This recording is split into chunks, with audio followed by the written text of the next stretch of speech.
Hi ladies, welcome to my very first ever YouTube video where I will be showing you step by step of how I created this look. First of all, I went in with the P. Louise base in Rumour 2.5. 2.5 is the perfect shade for Asian skin tones. And I also personally feel that it picks up more pigmentation of eyeshadows than any other concealer. I then dabbed the base with a matte light eyeshadow. This helps the eyeshadows blend. As you can see, I am now going in with a brown as I'm hoping to create a brown shimmery eye look. So for this, I'm using a blending brush, an eyeshadow blending brush. Notice how I'm going very light strokes on the eye. This is my transition colour. I went a bit lighter than the brown, so I went for a very warm orange tone. The brown eyeshadow and the orange tone transition colour, they should all look blended. They shouldn't look separate. So as you can see, I've blended them, and then a bit of highlighter under the brow bone, as highlighter is what really emphasises the eyes. I'm topping the brown because you will realise as you're blending, the eyeshadow does tend to fade, so there's no harm in going back in and topping it up as I'm doing now. So here I'm going in with a black gel eyeliner. I use the Kiko one. I find it nice and creamy. It's fast drying as well, so it doesn't smudge. A lot of people do lashes first and then top liner, but I feel that as the top liner dries, the lashes stick onto it better. And if you want to add more on after your lashes, you can always do that after. Again, I've gone in with a bit more brown. Yeah, we did change the camera angle because the light wasn't hitting as well as we thought it would, so we changed the camera angle and I feel like this is better. And this is the shimmer that I used. I used the pink glitter shimmer in the Huda Beauty Empowered palette. You can't see it as much, but it's actually got a pink tone to it. I thought the brown with the pink would go very nice together.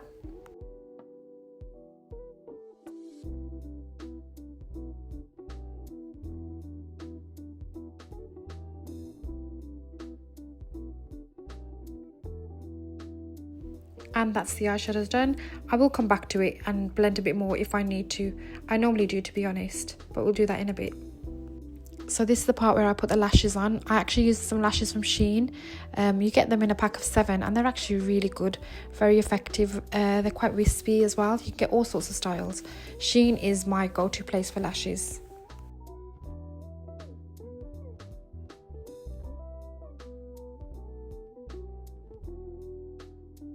Now, one of my favourite parts is applying the base. I mix a few foundations to get that flawless base. I wanted a dewy look, so I mixed one of my favourites, which is NARS, and I mixed it with a bit of Estee Lauder to give it a nice creamy buttery look. And then I go in with a wider foundation brush to blend that all in, and then of course to smooth it out with a beauty blender.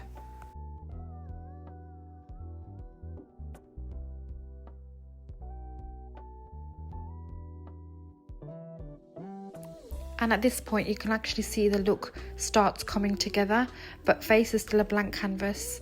So obviously after the concealer and the baking, that's when the colour comes back in. At this point I'm using a Kevyn Aucoin concealer, which is my absolute favourite. A tiny bit goes a long way. And if you have noticed, I did use a lot of concealer. I really like to go in there, brighten, lighten and conceal. I also topped that with a H&B liquid concealer because I think the cream and the liquid together gives that perfect consistency, a nice heavy coverage but not a cakey coverage. And then of course we smooth that out with a beauty blender.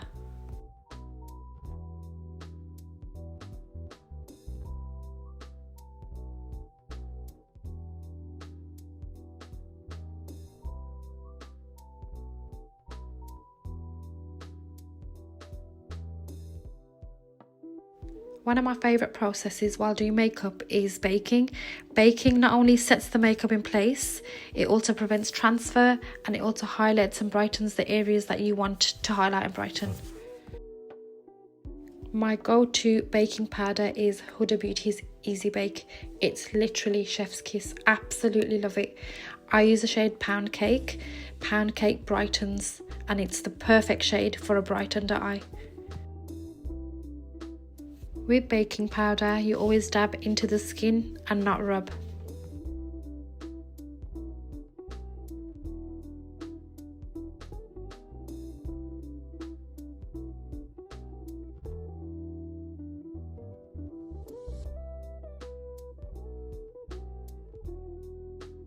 And then with the concealer buffer brush, we go into the under eye, dabbing it into the creases to make sure that the makeup sets, there's no transfer, and the eye makeup doesn't fall from the waterline.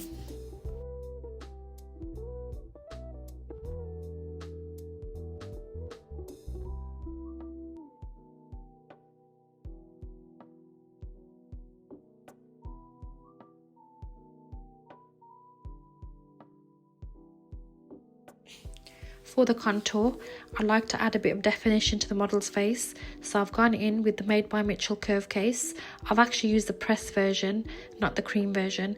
Out of the two, I think I do prefer the pressed version, and that's simply because the cream version may not blend as well depending on a person's skin type, whereas with the powder it goes well with most skin types.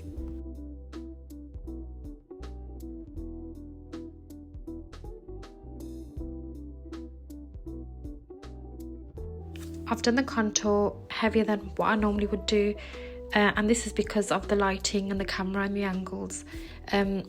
Because of the light, the makeup tends to look washed out, so I've gone a bit extra for photo purposes and for video purposes.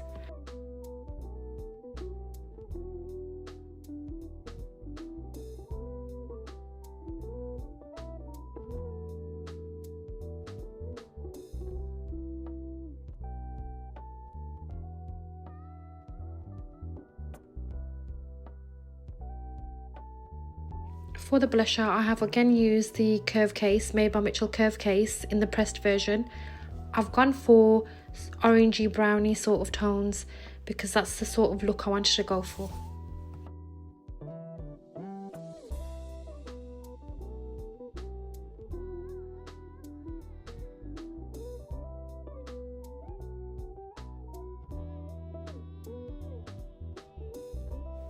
I then brought out the contour and the blusher with the highlighter, a gold tone one.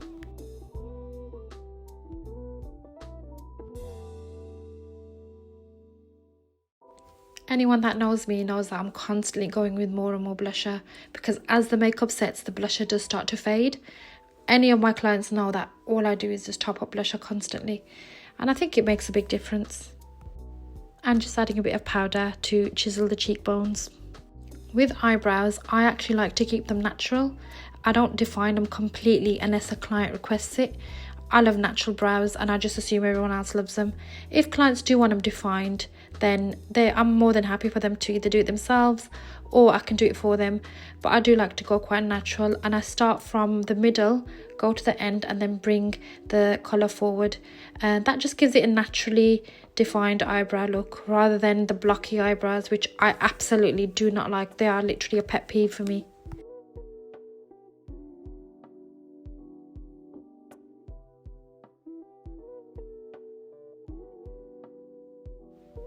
So for the under eye, I've gone in with a warm brown orange transition shade.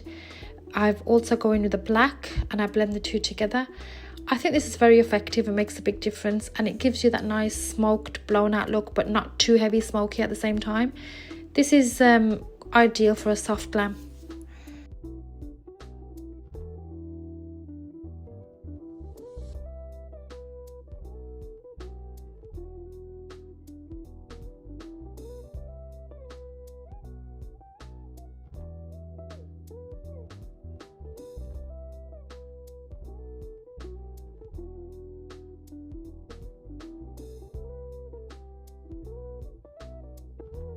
Now I'm adding a bit of black, but if you notice I'm going very soft and very light.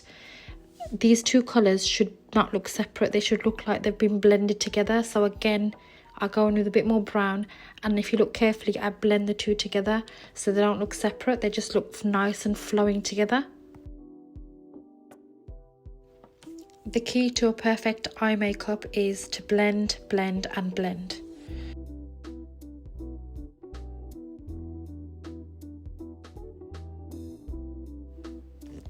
I then highlighted the inner corners with a highlighter palette. It's a Made by Mitchell one. I actually need to get one. This wasn't mine. I actually used Anne's, who kindly let me borrow it. That really brings the eyes out. I think the inner corners make a big difference, but you can't pull it off with every look. Only certain looks you can do it with.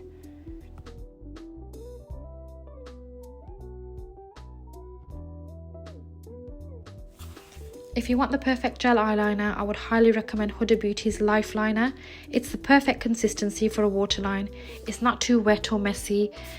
Clients often wear contact lenses and sometimes the product goes onto their contact lenses, but this is just the perfect consistency. It's not wet or watery, it doesn't run, it's absolutely perfect. Huda Beauty Lifeliner, definitely one to get. And then obviously Huda Beauty mascara. As you can see, I love Huda Beauty products. Her mascara is absolutely amazing. And mascara is so important with eye makeup because you'll notice if you don't do mascara, the eyes look bare. It just really finishes the look off.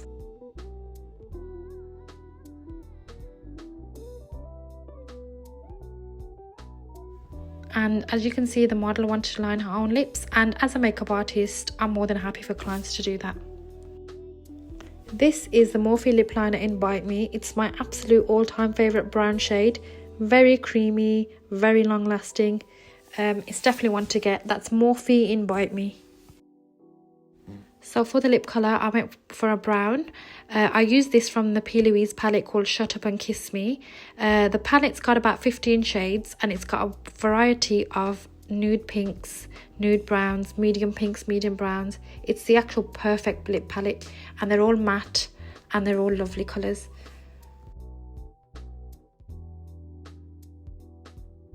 Yeah, that's me again going in with the blusher.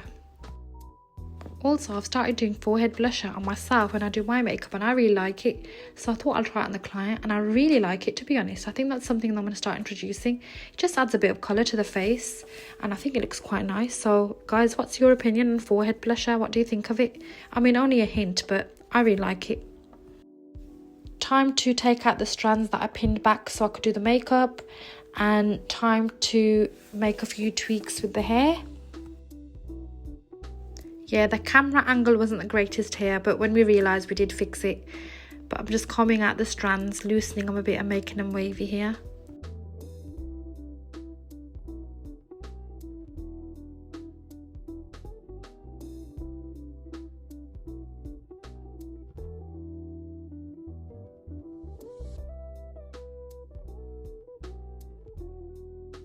So this was the look created on Akila.